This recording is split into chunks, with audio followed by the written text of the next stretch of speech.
नमस्कार दोस्तों, stock market studies में फिर से एक बार आपको बहुत-बहुत स्वागत है। तो आज यहाँ पे मैं बात करूँगा एक टाटा ग्रुप के कंपनीज़ के बारे में। देखिए टाटा ग्रुप के नाम सुनते ही आपके मन में हमेशा एक फीलिंग्स आता होंगे कि टाटा ग्रुप मतलब ट्रस्टेड ग्रुप। तो टाटा ग्रुप मतलब रतन टाटा जी का ग्रुप।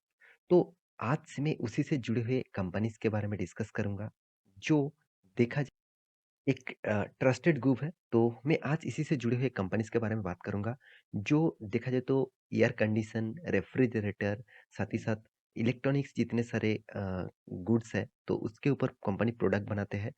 तो कंपनी इंडिया के एक नंबर मतलब अच्छा खासा रैंकिंग में भी है। तो एक अच्छा खासा रैंकिंग होने के बाद भी और एक उम, मतलब लार्ज कैप कंपनी होने के बाद भी कंपनी बहुत दिनों के बाद फर्स्ट टाइम कंपनी ने लॉसेस किया।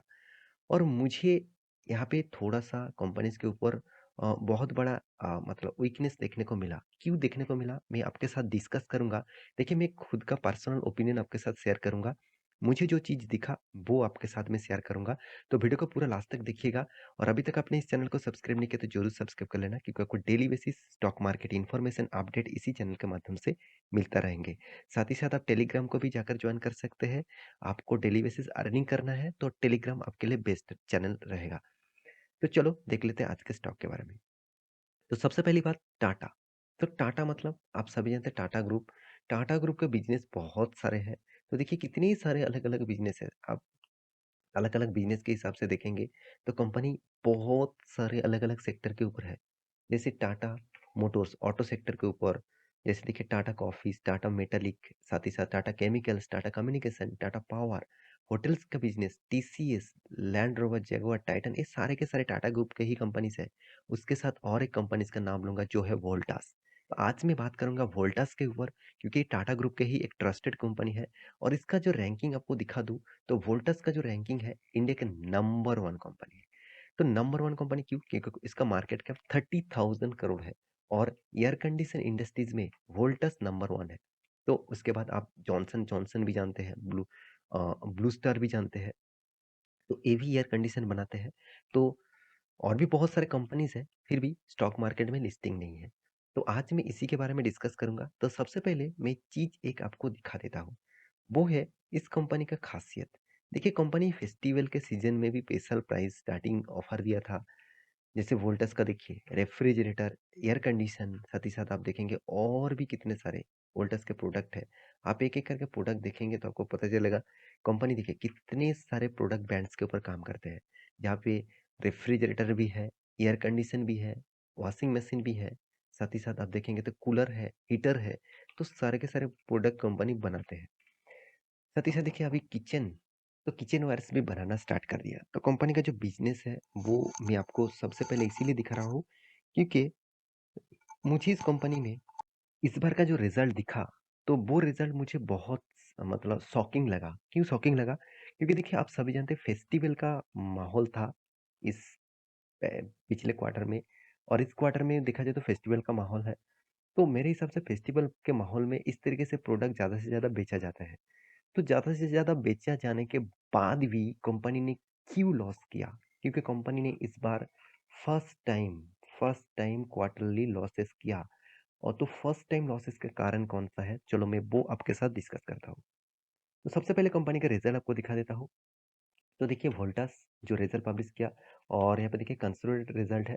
तो रिज़ल्ट के बारे में बात करूँ तो टोटल इनकम कंपनी ने किया 1832 करोड़ का। पिछली बार कितना था? 2794 करोड़ का, पिछले सालों में था 1737 करोड़ का। इसका मतलब पिछले सालों से कंपनी ने तो इनकम ज़्यादा किया, मगर पिछले क्वार्टर की तुलना से बहुत कम इनकम किया। करीबन-करीबन 1000 करोड़ के आसपास कंपनी कम इनकम किया। तो एक बहुत बड़ा वीकनेस कंपनी में पहले ही दिखा चुके हैं।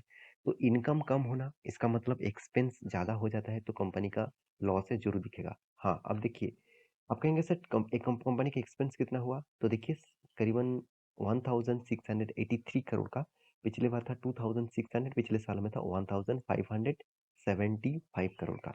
तो कंपनी ने इस इतना तक तो ठीक-ठाक था, मतलब इतना लेवल तक ठीक था। अभी कंपनी का एक्सपेंस जो हुआ, वो एक्चुअली कहाँ-कहाँ पे हुआ और कहाँ पे ज़्यादा हुआ, वो मैं आपको दिखाता हूँ। देखिए, कंपनी का जो एक्सपेंस ज़्यादा हुआ वो है एम्प्लॉयी के यहाँ पे देखिए बेनिफिट एक्सपेंस। मतलब कंपनी के जो एम्प्लॉइज़ है, उसको ज़्यादा पेमेंट यहाँ पे की करना पड़ा। देखिए, मैं एक पॉइंट सबके साथ शेयर करूँगा, वो है वॉरेन बफेट जी एक चीज़ हमेशा बोल के आए हैं कि आपको देखना है कंपनी का जो मैनेजमेंट टीम है, वो कितना स्ट्रॉन्ग है। स्ट्रॉन्ग है मतलब कंपनी को किस तरीके से चला रहा है, कंपनी का जो एम्प्लॉइज़ है उसको किस तरीके से सैलरीज़ दे रहा है, उसका सैलरीज़ किस तरीके से ग्रोथ हो रहा है और अगर कंपनी से अगर सैलरी ज़्यादा पेमेंट करना पड़ रहा है, तो कंपनीज़ का ग्रोथ पोटेंशियल कम हो जाएगा। तो ये सारी चीज़ आपको देखना पड़ेगा। तो एम्प्लॉयी के जो कॉस्ट है, देखिए पिछली बार एम्प्लॉयी का कॉस्ट जो था 150 करोड़ पिछले सालों में 153 करोड़ था, तो उसको भी बीट कर पाए थे, बहुत अच्छे तरीके से। मगर यहाँ पे देखिए इस बार का जो कंपनीज़ का एम्प्लॉयी का जो कॉस्ट है, वो 174 करोड़ पहुँच चुके हैं। इसका मतलब इस बार कंपनी ने बहुत ज़्यादा एम्प्लॉयी के ऊपर कॉस्टिंग कर दिया। यही एक वीक पॉइंट्स बन चुके हैं कंपनीज़ के लिए और इसीलिए कंपनी का एक्सपेंस भी यहाँ पे ज़्यादा देखने को मिला। तो अभी और भी डेटा दिखा दूँ तो कंपनी का रॉ मटेरियल्स का कॉस्ट है, कंपनी का परचेज़ ऑफ गुड्स का कॉस्ट है। तो वो सारे चीज़ जोड़कर कंपनी का टोटल एक्सपेंस आपके सामने है। अभी कंपनी का देखिए टैक्सेस भी पे करना पड़ेगा, तो कंपनी ने टैक्सेस भी पे किया, तो अच्छी तरीके से टैक्सेस भी पे किया। तो टैक्सेस पे करने के बाद कंपनी के हाथ में आया profit and loss for the period. Obviously losses किया, प्रॉफिट नहीं हुआ। पिछले बार का जो प्रॉफिट था 109 करोड़ के आसपास और इस बार कंपनी का प्रॉफिट हुआ 6 करोड़ के आसपास लॉसेस। तो देखिए 6 करोड़ का लॉसेस हुआ, पिछले बार 109 करोड़ का प्रॉफिट था, पिछले सालों में 104 करोड़ का प्रॉफिट था। तो कंपनी ने इस बार फर्स्ट टाइम कंपनी ने लॉसेस किया। तो यहाँ पे आप कहेंगे सर क्या अभी कंपनी से एग्जिट कर लेना सही होगा? देखिए ऐसे बिल्कुल मत सोचिएगा क्योंकि कुछ ना कुछ तो रीज़न है अंदर में जिसके कारण कंपनीज़ के ऊपर इस तरीके से लॉसेस देखने को मिला। वो रीज़न तो आपको साथ में शेयर कर चुका हूँ। जो कॉस्टिंग यहाँ पे बढ़ चुके हैं, कंपनी का अर्निंग कम हो चुके हैं, तो इसी के कारण कंपनी लॉस किया। अगर अर्निंग ज़्यादा हो जाता, तो कंपनी का एक्सपेंस थोड़ा-सा कम होने के कारण शायद कंपनी का प्रॉफिट अच्छा खासा देखने को मिलता। तो ये पॉइंट्स आपके साथ इसीलिए शेयर कर रहा हूँ क्योंकि बहुत सारे लोग कंपनी ने लॉसेस किया, इसको सुनकर ही एग्ज़िट कर लेंगे। क्योंकि आप स्टॉक मार्केट में इन्वेस्टर बन के आए हैं, तो आपको लॉन्ग टर्म विज़न के लिए रहना है। और वो भी टाटा ग्रुप के इस इतने ट्रस्टेड कंपनी के ऊपर निवेश करके रखे हैं, तो उसकी मेरे हिसाब से आपको ट्रस्टेड के हिसाब से ही रहना चाहिए। तो मतलब फ्यूचर में उसी उम, कंपनीज़ के ऊपर रहना चाहिए, जो आपको फ्यूचर में अच्छा खासा ग्रोथ और पोटेंशियल दे सकते हैं। देखिए कंपनी के सेगमेंट वाइज़ रेवेन्यूज़ के बारे में बात करूँ, तो सेगमेंट में आप देखेंगे तो कंपनी का जो कूलिंग प्रोडक्ट है, मतलब जैसे एयर कंडीशन हो गया, जैसे कूलर हो गया, जैसे रेफ्रिजरेटर हो गया, तो कूलिंग सिस्टम में कंपनी का जो सेल्स है, वो इस बार भी कम हो चुके हैं। साथ ही साथ आप देखेंगे इलेक्ट्रो जो मैकेनिकल प्रोडक्ट है, जो प्रोजेक्ट सर्विसेज प्रोडक्ट है, उसके ऊपर भी कंपनी का सेल्स यहाँ पे थोड़ा-सा मतलब ज़्यादा हुआ पिछले बारों से और इंजीनियरिंग प्रोडक्ट एंड सर्विसेज उसके ऊपर कंपनी जो रेवेन्यूज़ कमाया वो भी ज़्यादा है। तो कंपनी का सबसे ज़्यादा मतलब वीकनेस देखने को मिला कंपनी का जो प्रोडक्ट है, जो कंपनी प्रोडक्ट सेल करते हैं, वहाँ से वीकनेस देखने को मिला। फिर भी फेस्टिवल के माहौल में कंपनी सेल्स डाउन कर चुके हैं, यही सबसे बड़ी बात है।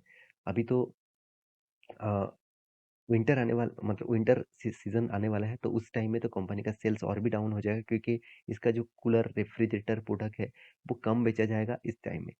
तो अभी देखना है कंपनीज़ के ऊपर क्या करना चाहिए। देखिए कंपनीज़ के ऊपर मैं 2 चीज़ कहूँगा, इस तरीके से कंपनीज़ से अगर अब एग्ज़िट हो जा रहा है, तो मेरे हिसाब से बहुत बड़ा गलती कर रहा है। क्योंकि एक बार कंपनी लॉस किया, इसका मतलब कंपनी खराब नहीं हो गया। देखिए जो क्लास में हर टाइम फर्स्ट आए हैं, अगर वो कभी सेकंड हो जाए, तो इसका मतलब ये नहीं कि वो खराब स्टूडेंट बन गया। बिल्कुल भी नहीं। वो कुछ उसका कुछ परफ़ॉर्मेंस थोड़ा-सा खराब हुआ, इसलिए वो सेकंड बना। तो आपको इसकी चिंता करने का ज़रूरत नहीं। आप इस कंपनी के ऊपर मतलब बिंदास रह सकते हैं क्योंकि इस जो कंपनी का डिटेल्स है, आपको बहुत स्ट्रॉन्ग दिखेगा क्योंकि कंपनी का डेप्थ एकदम ना के बराबर है। इनकम भी ज़बरदस्त है, मार्केट कैप भी ज़बरदस्त है। हाँ, कंपनी का पी रेशियो बहुत हाई वैल्यूएशन में है। इस डेटा को ज़रूर आपको नोटिस करना होगा। तो कंपनी के इन्वेस्टर भी देखिए इस कंपनी के ऊपर बहुत ज़्यादा भरोसा जताते हैं क्योंकि डीआईएस, एफआईएस हर कोई इंस्टीट्यूशन सबसे ज़्यादा इन्वेस्टमेंट करके रखा है प्रोमोटर के बाद। तो कंपनी के चार्ट पैटर्न के बारे में बात करूँ तो कंपनी के चार्ट पैटर्न के बारे में बात करूँ तो कंपनी देखिए अच्छा खासा परफॉर्मेंस किया। कंपनी करीबन ₹1400 के आसपास था। आज वो कंपनी 900 के आसपास चल रहा है। तो कंपनी उस लगातार गिरावट देखने को मिला और यहाँ पे मैं 2 लेवल आपको बना के दिया।